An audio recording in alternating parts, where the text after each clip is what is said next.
జై శ్రీరామ్ అందరికీ నమస్కారం వెల్కమ్ టు న్యూస్ అఖండ నేను మీ కస్తూరి శ్రీధర్ మిత్రులారా మన యోగి ఆదిత్యనాథ్ గారికి సంబంధించినటువంటి ఒక అద్భుతమైన అప్డేట్ న్యూస్ అయితే తీసుకొచ్చిన న్యూస్ మాత్రం సూపర్ గా ఉంటది ఓకేనా యోగి ఆదిత్యనాథ్ గారు ఉత్తరప్రదేశ్ ముఖ్యమంత్రి వర్యులు అలాగే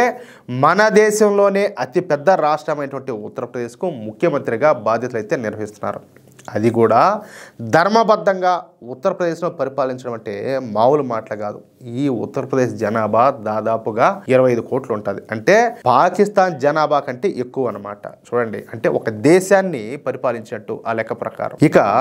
ఈ ఉత్తరప్రదేశ్లో యోగి ఆదిత్యనాథ్ గారు రాకముందు వరకు ఈ గూండారాజ్ పాలన అయితే నడుస్తూ ఉండేదన్నమాట సాయంత్రం అయితే ఎవరు కూడా ఇళ్లలో నుంచి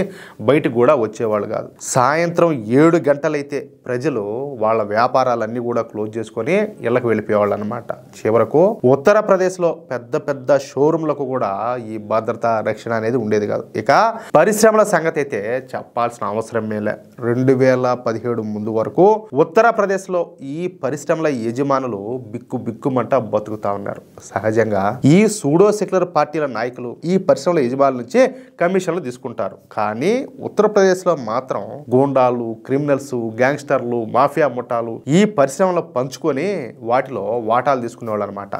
ఇదిగో ఈ ఏరియా నాది అదిగో పలానా ఏరియా నీది అదిగో ఆ కంపెనీ నీది ఇట్లా ఈ విధంగా అనమాట అర్థమవుతుందా అంటే ఇక్కడ కష్టపడేది ఒకడు ఫలితం అనుభవించేది మాత్రం ఈ అసంఘటిత శక్తులు అనమాట ఇదంతా రౌడీ మావుల పెత్తనం బోడి పెత్తనం అనమాట ఇక 2017 ముందు వరకు ఉత్తరప్రదేశ్లో శాంతి భద్రతలో అలాగే లా అండ్ ఆర్డర్ గురించి పెద్దగా మాట్లాడుకోకపోవడమే మంచిది అంటే అట్లుందనమాట అప్పుడు పరిస్థితి అప్పట్లో ఉత్తరప్రదేశ్లో ప్రతిరోజు కూడా ఒక హత్యో లేకపోతే రేప్లో కిడ్నాప్లో జరగడం అనేది అతి సహజంగా మారిపోయిందనమాట సూటిగా చెప్పాలంటే అప్పట్లో ఉత్తరప్రదేశ్లో కూడా ఈ బీహార్లో మాదిరిగా జంగిల్ రాజ్ అనేది నడుస్తూ ఉంది అంటే ఎవరి దగ్గర తుపాకీ ఉంటుందో ఇంక వాడే రాజు అనమాట మీరు మిర్జాపూర్ సిరీస్ చూసారా ఈ గన్ కల్చర్ ఎట్లుంటుందో బాగా చూపిస్తాడనమాట దాంట్లో యూపీలో అర్థమవుతుందా ఇకపోతే ఉత్తరప్రదేశ్లో ఈ జిహాదీల గురించి చెప్పాల్సిన పనిలే వీళ్ళ సంఖ్య కొన్ని కోట్లలో ఉండాలి ఉత్తరప్రదేశ్లో భారతీయ జనతా పార్టీ తప్పించి ఇప్పటి వరకు పరిపాలించినటువంటి ప్రతి ప్రభుత్వం కూడా ఓటు బ్యాంకు రాజకీయాలకు పాల్పడతానే ఉండేటి అనమాట అది దీంతో ఆ కాలంలో ఉత్తరప్రదేశ్లో జిహాదీలదే రాజ్యంగా ఉంటా వచ్చేదనమాట వాళ్ళు చేసిందే చట్టం చెప్పిందే వేదంగా ఉంటా వచ్చేది ఆ రోజుల్లో ఉత్తరప్రదేశ్లో మన హిందూ సంస్కృతి పైన దాడులు కూడా జరుగుతూ ఉన్నాయి మన పండగలపైన ఆంక్షలను విధించడం మన నగరాల పేర్లు మార్చడం మన పవిత్ర పుణ్యక్షేత్రాలను హైజాక్ చేయడం వంటి దుర్మార్గపు చర్యలన్నీ కూడా జరుగుతున్నాయి అయితే ఎప్పుడైతే మన యోగి ఆదిత్యనాథ్ గారు ఉత్తరప్రదేశ్ ముఖ్యమంత్రిగా ప్రమాణ స్వీకారం చేశారో అప్పటి నుంచి పరిస్థితులన్నీ కూడా పూర్తిగా మారిపోయినాయి ఒక్కొక్కడిని బట్టలోడదీసి తుక్కు రేగొట్టడం ప్రారంభించారు పోలీసులు ఈ క్రమంలోనే ఉత్తరప్రదేశ్లో 15,000కు పైగా ఎన్కౌంటర్లు జరిగినాయి దీంతో శాంతి భద్రతలన్నీ కూడా అదుపులోకి వచ్చాయి ఈ లా అండ్ ఆర్డర్ నియంత్రణలోకి వచ్చింది ఇకపోతే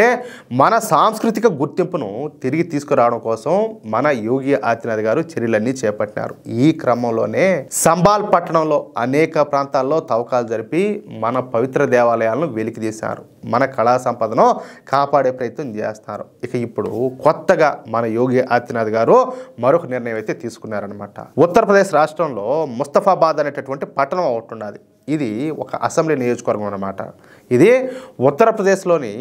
లఖింపూర్ ఖేరి జిల్లాలో ఉంటుంది నిజానికి ఉత్తరప్రదేశ్ సంస్కృతి పుట్టింది ఈ పట్టణంలోనే ఈ పట్టణం మన ప్రాచీన కళలకు నివాస స్థలం లాంటిదన్నమాట ఇది మన దేశ సంస్కృతి సాంప్రదాయాలకు నెలవైనటువంటి పట్టణం అందుకే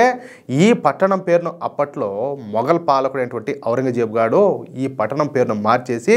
ఈ పట్టణానికి ముస్తఫాబాద్ అని చెప్పేసి పేరు పెట్టినాడు వాస్తవానికి ఏంటంటే ఈ పట్టణంలో ముస్లింలు ఉండరు ఇక్కడ ఉన్నదంతా కూడా హిందువులే పైగా ఇక్కడ వేదాలు చదివేటటువంటి బ్రాహ్మణులే ఎక్కువగా ఉంటారు ఇక్కడ పెద్ద సంఖ్యలో వేద పాఠశాలలు కూడా ఉన్నాయి కానీ ఈ పట్టణం పేరు మాత్రం ముస్తఫాబాద్ అనమాట చూడండి ఇక అసలు ఈ పేరుకు ఆ పట్టణానికి ఏమే అసలు భూమికి ఆకాశానికి ఉన్నంత తేడా ఉండాలి. ఆడ ముస్లింలు అనేవాళ్ళే లేరు రా స్వామి అంటే ఆ ఊరికి ముస్లింల పేరు ఎందుకంగా? ఇక ఈ విషయాన్ని గుర్తించినటువంటి మన యోగి ఆదిత్యనాథ్ గారు వెంటనే ఈ ఊరి పేరును మార్చేశారు. ఈ పట్టణానికి సంపత్ కబీర్ ధామ్ అనేటటువంటి పేరును ప్రతిపాదిస్తా ఆదేశాలు జారీ చేశారు. అయితే అసలు ఈ సంపత్ కబీర్ ఎవరో మన వాళ్ళకి చాలా మందికి తెలియదు. సంపత్ కబీర్ అనే వ్యక్తి చెప్పాలంటే ఒక వ్యక్తి కాదు, ఆయన ఒక శక్తి. ఆయన ఒక హిందూ పండితుడు అనమాట, ఒక కవి, అలాగే వక్త. 15వ శతాబ్దానికి చెందినటువంటి సంపత్ కబీర్ గారు మన హిందూ సంస్కృతిని అలాగే సంప్రదాయాలను కాపాడటానికి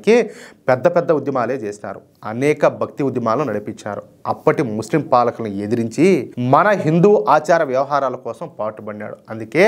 ఆయన శిష్యులను కబీర్ పంత్ అని చెప్పేసి అంటారనమాట. అందుకోసమే యోగి ఆదిత్యనాథ్ గారు ఏరి కోరి ముస్తఫాబాద్కు సంపత్ కబీర్ ధామ్ అనేటటువంటి పేరును పెట్టారు. అంతేకాకుండా అక్కడ మూతపడి ఉన్నటువంటి 15వ శతాబ్దం నాటి దేవాలయాలను అలాగే వేద పాఠశాలలను పవిత్రమైనటువంటి సరస్సులను ఇప్పుడు పునర్నిర్మిస్తారు. తద్వారా మళ్ళీ ఉత్తరప్రదేశ్లో మన హిందూ సంస్కృతి సాంప్రదాయాలను పునఃప్రారంభిస్తున్నారన్నమాట. అది విషయం. చూడండి, ఒక నాయకుడు మనల్ని పరిపాలించే రాజు సమర్థుడైతే, అతను దేశభక్తుడైతే,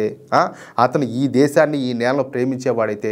మన సంస్కృతిని సాంప్రదాయాలను గౌరవించేవాడైతే ఎట్లా ఉంటాయి నిర్ణయాలంటే పాలన ఎట్లుంటుందంటే ఇదిగో ఎట్టుంటుంది, ఎట్టుంటుంది, ఇట్నే ఉంటుంది. అర్థమైందా మిత్రులారా? ఈ న్యూస్ కనుక మీకు నచ్చినట్లయితే ఖచ్చితంగా ఈ న్యూస్ నలుగురికి షేర్ చేయండి. అలాగే ప్రతి ఒక్కరూ కూడా మీ యొక్క అమూల్యమైనటువంటి అభిప్రాయాలను కామెంట్ రూపంలో తెలియజేయండి. ఇంకో విషయం ఏంటంటే ఇంతవరకు మీరు గనక మన ఛానల్ను సబ్స్క్రైబ్ చేసుకున్నట్లయితే ప్రతి ఒక్కరు కూడా మన ఛానల్ను సబ్స్క్రైబ్ చేసుకోండి, సపోర్ట్ చేయండి ప్లీజ్. జై శ్రీరామ్, జై హింద్.